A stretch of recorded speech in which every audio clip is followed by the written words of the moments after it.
ইসলাম নিছক উপভোগ্য অনুষ্ঠান সর্বস্ব ধর্ম নয়। বিশেষ অঙ্গভঙ্গি, অঙ্গ সঞ্চালন ও হঠাৎ করে জমকালো কোনো আয়োজন, ভ্রমণ কিংবা চিত্তবিনোদনমূলক কোনো কিছু ইবাদতের পর্যায়ভুক্ত নয়। ইসলাম বিশ্বাস করে মানব জীবনের মতো ইবাদতেরও দেহপ্রাণ রয়েছে। জাহিরি আকৃতির সঙ্গে রয়েছে বাতেনি শক্তি। তবে বাহ্যিকতা ছাপিয়ে আন্তরিক, আধ্যাত্মিক ও আভ্যন্তরীণ প্রাণশক্তি মূলত ইবাদতের অন্যতম অপরিহার্য শর্ত। নামাজ, রোজা, হজ, জাকাত, কোরবানিসহ ইসলামের প্রতিটি ইবাদতের বাহ্যিক আচরণের পাশাপাশি রয়েছে অন্তর্নিহিত দর্শন। ধনবান, সচ্ছল ও শারীরিক শক্তি সামর্থ্যবান ব্যক্তিদের উপরে জীবনে একবার হজ ফরজ করা হয়েছে। পৃথিবীর নানা প্রান্ত থেকে লাখ লাখ টাকা খরচ করে পরিবার পরিজনের মায়াজাল ছিন্ন করে যে হজ পালন করা হয় তা কি কেবল তীর্থযাত্রা কিংবা ভ্রমণেই শেষ হয়ে যায়? পবিত্র কোরআন বিষয়টি স্পষ্ট করে বলেছে, হজের উদ্দেশ্য হল আখিরাতের পাথেয় সঞ্চয় করা। আল্লাহ তাআলা বলেন, সুবিদিত মাসে অর্থাৎ শাওয়াল, জিলকদ ও জিলহজ মাসে হজ অনুষ্ঠিত হয়। অতএব এ মাসগুলোতে যার উপর হজ ফরজ হয় সে যেন হজে গিয়ে স্ত্রী সম্ভোগ, অনাচার ও ঝগড়া বিবাদে লিপ্ত না হয়। আর তোমরা যেসব সৎ কাজ করো আল্লাহ তা জানেন। আর পরকালের পাথেয় সংগ্রহ করো। নিশ্চয়ই তাকওয়া বা আত্মসংযমী হল শ্রেষ্ঠ পাথেয়। সূরা বাকারা আয়াত ১৯৭। হজ হল তাওহীদ ভিত্তিক বা আল্লাহর নিরঙ্কুশ একত্ববাদের আলোকে জীবন প্রতিষ্ঠার অন্যতম সহায়ক মাধ্যম। কাজেই হজ থেকে ফিরতে হবে তাওহীদের দীক্ষা নিয়ে। আল্লাহ তাআলা বলেন, আল্লাহ ও তার রাসূলের পক্ষ থেকে মহান হজের দিনে মানুষের প্রতি বিশেষ বার্তা হলো আল্লাহর সঙ্গে অংশীবাদীর কোনো সম্পর্ক নেই এবং তার রাসূলের সঙ্গেও নেই। সূরা তাওবা আয়াত ৩। হজ পাপ পঙ্কিলতা থেকে পবিত্র করে মানুষকে পরিশুদ্ধ জীবনে ফিরিয়ে দেয়। রাসূলুল্লাহ সাল্লাল্লাহু আলাইহি ওয়াসাল্লাম বলেছেন, যে ব্যক্তি আল্লাহর সন্তুষ্টির জন্য হজ করে আর তাতে কোনো ধরনের অপকর্ম বা পাপাচারে লিপ্ত না হয়, সে ব্যক্তি সদ্য ভূমিষ্ঠ নবজাতকের মতো নিষ্পাপ হয়ে হজ থেকে ফিরে আসে। সহিহ বুখারী হাদিস নম্বর 1424, সহিহ মুসলিম হাদিস নম্বর 2404। অন্য এক হাদিসে এসেছে, তোমরা একের পর এক হজ ও ওমরা পালন করতে থাকো, কেননা এ দুটি বস্তু দারিদ্র্য ও গুনাহকে এমনভাবে পরিষ্কার করে দেয় যেভাবে কর্মকারের চুল্লি লোহা, স্বর্ণ ও রূপার ময়লা বিদূরিত করে দেয়। সহিহ তিরমিজি হাদিস নম্বর 738। তবে পাপ মুক্তির সার্টিফিকেট পেয়ে হাত পা গুটিয়ে বসে থাকার অবকাশ নেই। প্রাতিষ্ঠানিক সার্টিফিকেট পেলেই যে কেউ চাকরি পাবে এমনটির গ্যারান্টি নেই, বরং তাকে সে সনদপত্র সংগ্রহ করতে হয় যেন তা ভিজে বা পুড়ে না যায়।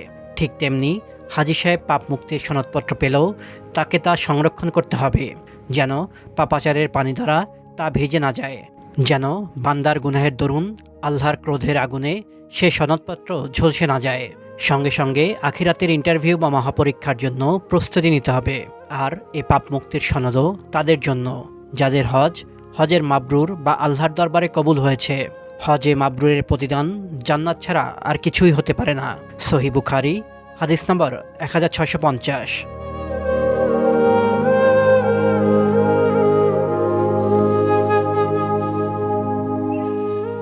হজে মাবরুরের সংজ্ঞা ইমাম কুরতুবী রহমতুল্লাহ আলাইহি বলেন, হজে মাবরুরের যত সংজ্ঞা মতামত বর্ণিত হয়েছে তার সার কথা হলো যে হজে ইসলাম কর্তৃক আদিষ্ট সব বিধিবিধান পরিপূর্ণভাবে আদায় করা হয়েছে।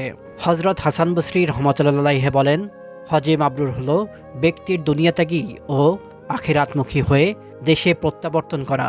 কাজেই হজ থেকে ফিরে আগের মতো উদাসীন জীবন, ক্রীড়া কৌতুক, অন্য 10 জনের মতো অসংযত জীবনযাপনের মতো গড্ডালিকা প্রবাহে গা ভাসিয়ে দেওয়া যাবে না। হজ কবুল হওয়ার নিদর্শন হলো এর ফলে জীবনের মোড় ঘুরে যায়, ভবিষ্যতে গুনাহ থেকে বিরত থাকার গুরুত্ব বাড়ে, আল্লাহর আনুগত্যের প্রতি মানুষ যত্নবান হয়। হজ করার পর যার জীবনে কাঙ্ক্ষিত পরিবর্তন আসেনি তার হজ কবুল হওয়ার বিষয়টি সন্দেহমুক্ত নয়। আপকে মাসাইল হাদিস নম্বর 25। মনীষীদের একটি বহুল আলোচিত বাণী এখানে উল্লেখযোগ্য। তারা বলেছেন, নিশ্চয়ই নেক কাজের প্রতিদান হলো এরপরেও নেক কাজের ধারাবাহিকতা বজায় রাখা, আর পাপ কাজের প্রতিদান হলো এরপরেও পাপ কাজ অব্যাহতভাবে করে যাওয়া। বাংলাদেশ থেকে প্রতি বছর লক্ষাধিক ধর্মপ্রাণ মুসলমান হজে যাচ্ছেন, কিন্তু কয়জনই বা নিষ্পাপ হয়ে ফিরতে পারছেন? সমাজের অনাচার কি কমছে? দেশ ও সমাজ তাদের মাধ্যমে যথাযথভাবে উপকৃত হতে পারছে কি? যদি উত্তর নেতিবাচক হয়, তবে সে ব্যক্তি হজের কাঙ্ক্ষিত লক্ষ্য বিচ্যুত হয়েছে। হজের বিষয়ে কেউ কেউ বলে থাকেন, হজে অর্থকরী অপচয় হয়। নাউজুবিল্লাহ। প্রকৃতপক্ষে যারা হজের লক্ষ্যচ্যুত হন, তাদেরই এই অর্থ অপচয় হয়ে থাকে। এজন্য হজ পরবর্তী জীবনের দুনিয়ার প্রতি যতটা সম্ভব অনাসক্ত ও আখিরাতের প্রতি অনুরক্ত হতে হবে।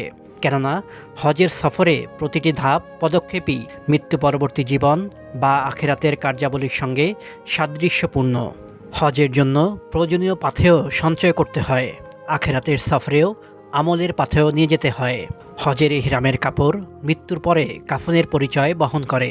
অনেক স্টেশন পাড়ি দিয়ে হজে যেতে হয়। আখিরাতের সফরেও অনেক স্টেশন রয়েছে, যেমন মৃত্যু, কবর, বরজক, হাসর, নসর, পুলসিরাত, জান্নাত ও জাহান্নাম। আরাফাতের ময়দানে সমবেত হওয়া কিয়ামত পরবর্তী পুনরুত্থানের কথা স্মরণ করিয়ে দেয়। এ আরাফাতের ময়দানেই কিয়ামতের দিন পৃথিবীর আদি অন্ত সব মানুষ সমবেত হবে এবং তাদের হিসাব নিকাশ হবে। শতত্যাগ তিতিক্ষার পর মানুষ হজ শেষে ফিরে এসে স্বজনদের সাক্ষাতে আপ্লুত হয়। আর একটা কথা স্মরণ করিয়ে দেয় যে জান্নাতে গিয়ে মানুষ 14 তারিখের চন্দ্রের মতো আপন প্রভুর দর্শন ও দিদার লাভ করবে, আর সবাই আবেগ আপ্লুত হয়ে বেহুশ হয়ে পড়বে। হজের প্রতিটি কাজই প্রগাঢ় ও গভীর প্রভু প্রেমের বহিঃপ্রকাশ ঘটায়। হজের এই দীর্ঘ সফর শেষে অন্তত প্রভুর গভীর ভালোবাসাটুকু যদি সঙ্গে নিয়ে আসা যায় আর আমৃত্যু তা বুকে ধারণ করা হয়, পরকালের বিভীষিকাময় সফরের পথও তার জন্য মসৃণ ও ফুলসজ্জাময় হয়ে উঠবে।